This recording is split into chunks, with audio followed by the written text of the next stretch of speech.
Hey guys, here we are at the Street Elite Hall for MotorEx 2022, which is just gone 2024. Plenty of high quality show cars in here, so Jamie and I took a wander around and thought we'd have a chat about the cars as we go through them there. Yeah, the Street Elite Hall was quite full, I reckon, of some borderline elite cars, but first car we come across is a good friend of ours, Mitch Young, his 50 Chevy pickup Stockr. This car's fresh off being unveiled at Colac Motorfest and a bit of a revamp after a little bit of a altercation with another vehicle, but I think it prompted a rebuild that was definitely worthwhile with the full-length Matt Egan Flames and airbrushed clowns inside the flames. And don't worry, there's not two pictures of me and Greg in those flames, but anyway, we're closing in on the blown 572 big block there, which is about to come out and be replaced by something even madder. Gotta love the way he displays this thing, you know, sitting on its guts with the cotton wool back there, looking like it's doing a burnout. That is on airbags. It's 4-linked in the back and big 9-inch, and I think it's a full manual turbo 400, and he's not afraid to replicate that out on the streets of Mexico. Mitch is only a young guy too, so he's a young mechanic there, so he's done a great job of building that up. But here we go across to this old school restored 65, 66 Fastback, very Eleanor-esque. Yeah, I believe it'd be an Eleanor kit on there. I'm guessing that's what they put on there. Oh yeah, definitely. It's definitely a mix of that. Very pro touring. Beautiful engine bay. Yeah, oh yes. Cross ram, is that inlet manifold, a cross ram, is that what they call it? Yeah, very V8 supercar, that one. This car picked up 3rd Street Elite bodywork and 2nd design and execution. Very classy interior. They haven't changed the dash too far from Mustang, and I like the way the rear spoiler sort of integrated into the body, and Shelby style wheels, and plenty of audio there to get the windows rattling. Yeah, this is a beautiful car too. This is MotorEx EH Wagon, which is a long-running project which is unveiled at Summernats this year. So Monique got into his first mechanics course at 16, and this wagon has been an over 30-year build since 1991, which is really impressive. So originally was a 186S engine with an RT 104 Corona gearbox, so that's definitely different there, pairing those together. But now running a supercharged Buick 3.8 engine paired with a T5 gearbox. Heavy modifications to the floor and undercarriage there, so beautifully done. 4-link mini tubs to accommodate the billets. Specialty dagger wheels, which is definitely different. And that interior, Honda Prelude seats.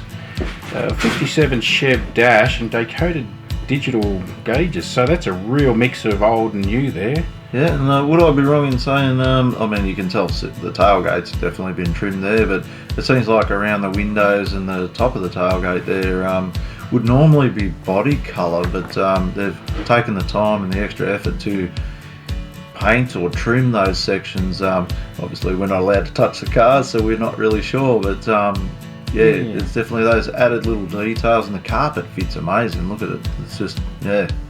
Beautifully done. Yeah, like I say, they're around the tops of the doors, yeah. And on to Chuffin. This is a interesting combi. My information on it, I believe it was owned by Adrian from Cool Trim, or he did the interior in it, but beautiful job there. I love where the spare is in the back wall. Yeah, behind the seats, it's got to be a challenge to get out if you get it out, but most of the seat belts there as well. Yeah, you want to be a big fan of cleaning windows too, because there's a lot of windows and a lot of chrome, and love that colour. The lower colour there is just amazing, and we come around the front there, I think the rego and the badge speaks for itself, really. Though you wouldn't probably be doing that in that car anymore, so but I love the steering wheel too. I would assume Peelcraft steering wheel. That's it, and here we come across to Jason McKenzie's 67 Camaro. This thing is bad, this thing. I met him at Summernats when it was unveiled and spent time with him at Camaro Firebird Nats. It's a it looks like an elite level car, but I'm here to tell you it is a street car. This thing, I followed him around Albury, watched it do power skids. It's a beast. It makes about 1,000 horsepower from that big block Chevy. Turbo 400, sheet metal 9-inch. It has a Ghost SS stripe across the front of it, if you look carefully or catch the right light. It's definitely set up to run in a straight line if it needs to. Beautiful interior. The undercarriage is body colour, but it's a satin clear over, I think it's Raptor liner, so that's what I mean by it being an elite looking car that is definitely a street car. And I love that it's green too. It's just such a different colour for a Camaro. There, it just looks like it's a real driver. Over here we got Charlie Aegis all steel 32 Ford in custom orange. I don't believe it was always like that though, Greg. No. He bought it as a running hot rod from Pennsylvania back in 2014, which was running a small block 350. But Charlie pulled it all apart. It's now running an LS1 turbo 350 9-inch rear end, Foose knuckle wheels, hides front and rear suspension there. So Charlie's done pretty much most of the work himself, other than getting the interior done by agent from Cool Trim. That comes up over and over again. Yeah, we got Mark Zarafa's 1955 F100 that I think was built in collaboration with Street Machine Garage, so it's definitely got one of their chassis and suspension and what have you, and it's a beautiful mix of grey. Big fan of it being Ford powered. The gloss black roof is definitely so subtle, it takes a moment to notice that. Big either mob steel style wheels or BCI from South Australia, I think, but either way they really work on this truck. And if anyone's watching and they spot the center caps, confirm whether they're definitely off maybe RS Camaro wheels, like your Rally Sport wheels. Definitely look like that, and the timber in the tray is amazing. The colours I just noticed underneath there is tan as well. The colour combination just blends beautifully there. He's won a few. He did quite well in the awards too, didn't he? Yes. I think it got 3rd Street Elite interior. Yeah, it's beautiful interior, and 2nd impact and display for this one. Which it certainly is. And we're very curious of what those bottles are back there. Are they nitrous, or we don't believe they're for the airbags, but if somebody wants to let us in on what those tanks do. Not really sure what you'd use CO2 for in this truck, but the ones up the front definitely air storage. But the display really gives you a good idea of what this thing would sit like on the road. I'm assuming that's the height it is when it's parked, but if only you could drive it around like that. Yeah. What are we looking at? 20s and 24s, or 22s and 24s on the wheels? Definitely 22s minimum on this thing. Yeah, a beautiful job, stunning job of it. We come over here to a car that I saw unveiled at Summernats. Apparently this was Frank Marchese from Danny Engine's car. So he's collaborated with the new owner, Robert Georgievsky, to basically do a GT replica, but don't be fooled by that factory coloured small block Ford there. This is a Arrow blocked 434 Cleveland with a 950 APD carby on it. And of course it was built by Danny Engines, running a Pro Trans C10 gearbox with a sizable 5,000 RPM converter with a 31 spline 9-inch with billet axles. Slightly altered factory colour with parchment interior. So when you're looking at this thing as a GT replica, don't think it's going to be slow. What did he win? Best modified muscle, I believe? Yep, definitely well deserved that one. And over here we've got Rob Gardner's car. This EH has been around for a while, but still shows well. Always amazing. He's a great detailer, good bloke. This thing I think won top engineered, or at least close, and top engine bay.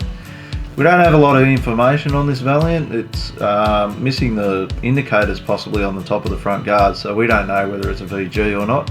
One top custom there, which deservedly so. It's beautifully done, beautiful lines, and as you'll see with the craftsmanship that he's put into it. Yeah, and tricky door poppers there. Now you can see the blood red interior, which is beautiful. Blood red, I don't know if it was a Kenworth it'd be ox blood red, I don't know, but body lines on this thing, you could not make a mistake on this car. You'd see it straight away. As you can see, it's possibly Gen 3 Hemi swapped. Don't know a lot about, from memory, the engine bay on a standard Valiant, but I assume there's been a lot of work put into that. Yeah, nice roll pan underneath there. He's deleted the front bumper and built a custom roll pan, and I know that engine, it's a beautifully tight fit in there. It fills that engine bay nicely. And the underwork he's done under the bonnet, they're a bit of a, those old cars, the bonnets weren't the best underneath. They were very agricultural. Yeah, I definitely think he's filled in a few things and used the old dimple dye here and there under there, which looks pretty good. It's very effective. Yeah, this is Michael Tardio's 70 HT GDS Monaro, which was again another unveil at Summernats. It's Dakota Bronze Hue, which definitely is a beautiful colour for the car.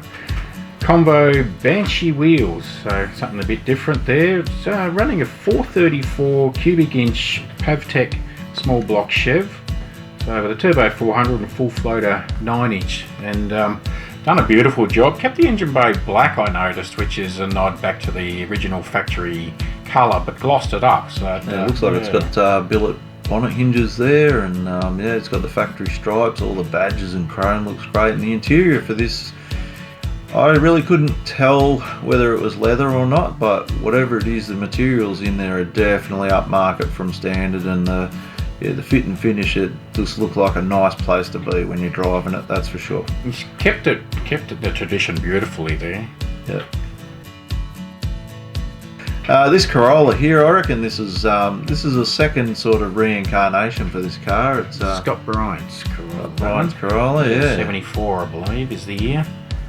Hell of a nice green. It's got the supercharged 355 iron line under there. I think it was a Trimatic, which is a bit of a surprise. I'm sure all that power going through that Trimatic's a bit of a surprise for the Trimatic as well. Scott's got a bit of history in, I believe he was restoring trucks at one stage for a company, and then got his dream job working for Shane at Southern Rod and Custom, which obviously just fine-tuned his building skills, and this is the result from that. And I'll tell you what, he doesn't mind power skidding it either. Yeah, oh, definitely. This thing would be home on the racetrack or burnout pad or whatever. It'd be a hell of a lot of fun to throw around this thing. Probably not on those big Simmons, but yeah. Shortened ball Warner diff. Yeah, that's it. Yeah, great colour. And over here we've got Adam Haldane's HQ sedan. This car's fresh off a new paint job. The engine bay's been tidied up. It's now running a new set of Outlaw Intensity full polished wheels. I don't know if the bead locks are genuine or not, but I don't think it's got bead locks. Nope. This thing's running a 355 stroker, Superflow heads, pretty decent 650 Holly, full custom exhaust, 2-speed power glide with a 4,500 converter, shortened 9 inch with 3.5 gears, custom candy violet paint, B&M Pro ratchet shifter and custom interior. Just a great solid street car. I've seen this thing perform on the street. It's just a great car. And that colour would just pop out in the sun. A bit like this colour here. Yeah, popping out in the sun. This brown, coke coloured car. It actually looks different on screen with a stout looking Windsor motor in it, which is tall enough to need that Boss Mustang scoop. Not a lot of details on this engine, but I know it has been in Street Machine, so if you're curious, go back and look at that issue. Pretty decent wheels. Yeah, it's got that. Definitely got the tough stance. Those XRs, XT, yeah. I believe it is. Yeah, it's always got that. They've got the perfect body shape for a good tough stance, and I'm not sure if that wheel's the Tiller's factory. Very curious about that steering wheel. It's a nice steering wheel. Looks good in my similar Camaro. To the Camaro, doesn't it? Yeah. Let's say the boot's all business in there. Probably battery, fuel pumps, and all that sort of stuff. But yeah, got that bead lock on the back there. So hopefully we'll see it on the track soon. This Benz grabbed our attention. We didn't have a lot of information on it, but for a Mercedes-Benz, I'm going to say early 2000s, I mean, the shape just suits drag car and very that sort slippery. of thing. Yeah. So I'm guessing it's a fresh build. I haven't seen it at the Bend or at Wizard there before, but it'd be definitely a weapon to see going down the track, I reckon. Yeah, possibly full chassis car. It's definitely got the Street Outlaws exhaust there and a lot of Lexan windows and or optic armour, whatever they are, and both Greg and I are hoping it's a big block on nitrous with any luck, but yeah, look, it's an unusual car to pick out and probably a very slippery car to get down the drag strip, you know, very aerodynamic, and hopefully we'll see it sooner or later and see some numbers. And this is our Show Cars Melbourne display we had on there. We did win Best Club, which was great to see. So this is Ross's, one of Ross's cars. We're not sure if it reminds us more of Karate Kid from '84 or the Rain Man. So, but I love that Buick Straight 8. It's such a beautiful shape, this car. Yeah, I'd hate to be whoever did the bodywork on it. And if you know Ross, he reminds me of Rain Man. But yeah, she's got a few elegant sort of features, this car. I mean, the boot that I think has got like table or chairs or something that comes with it, and it's just a quiet, smooth running car, and I can imagine it floats. And this is Elvis. He's the president of the club and also runs Show Cars Melbourne, the show. So this is his 1988 Series 2 VL Commodore with running ROH aftermarket wheels on there. And it's actually a 5 litre. It's this car is almost like new. If you wanted to see what a new VL Calais 5 litre looked like, that would be the one that you'd have a look at. And this is another one of Ross's cars, this EH. Used to be Johnny Lang's. Some of you might remember it back in the days at Calder Park. It was sky blue and it was tubbed and that sort of thing. It's done the rounds. I spent some time in Colac, and it was but Ross got hold of it and tidied it right back up and rebuilt the motor and that sort of thing. It's beautiful traditional work on there with the engine colour. The interior, he's kept those what would you say, premier bucket seats in there, like tough wheels under there, plenty of boots. Yeah, I know I've seen this thing on the hoist. Ross has gone through this front to back, and it's no wonder there's a lot of photos and what have you, this thing out on there on the internet. There's just something that draws the eye about this car. And this is my car. This is 61 Cadillac named Rebelline, and she's got quite a few custom mods on there. 67 Bonneville roof, 59 Impala dash, and we've got a 383 Chevy in there, turbo 409 inch. Built it as a 60s custom. I wanted to keep with the tradition and so forth, and the interior design I did myself there was stitched up by Mark from Griff's Upholstery at the 59 dash, and this is Jamie's Camaro. Yeah, still running the same combo, the big 632 turbo 409 inch and nightmare black paint. There is an episode covering this car on our channel, so have a look for that as well. You get a lot more information about the car and the man himself. That's it, and we're definitely looking to do more features like that. And so this is Chris's HT Holden panel van, which was found in a chook shed, and it was out at Emerald there. So he's done a beautiful job of building it up. It's finished in Gundagai Grey, which is an EH Holden colour, but he's kept it looking commercial with a small block Chevy Turbo 350. Yeah, larger diameter wheels, and yeah, how Aussie does it get? And over here we got John's Monaro. Not a lot known about this car. I know it's got a fairly decent engine in it, and very, very low kilometres. Now we've got Charlie Trimboli's beautiful Thunderbird. So this Charlie brought this car in 1991 over from the States. It was just in parts, that sort of thing. He's done a beautiful job of restoration, including converting it from left to right hand drive. He spotted the colour from a car parked in a car yard there, and it just suits the car, same as the tan interior. You would think it was almost a factory colour, and I'm guessing Ford US are probably spewing that they didn't do it that way, but yeah, so he's done a beautiful job, and that car's been around a long time, and yeah, like I say, Charlie's a real gentleman himself. But well, that's it, guys. We hope you enjoyed our brief look at the Elite haul there. Look, we would have loved to have covered more cars, but time-wise just gets the better of us. yeah, that, and yeah, obviously all the YouTube stuff with music and crowds and all that sort of stuff. Yeah, it was a great event, and hopefully you enjoy the episode.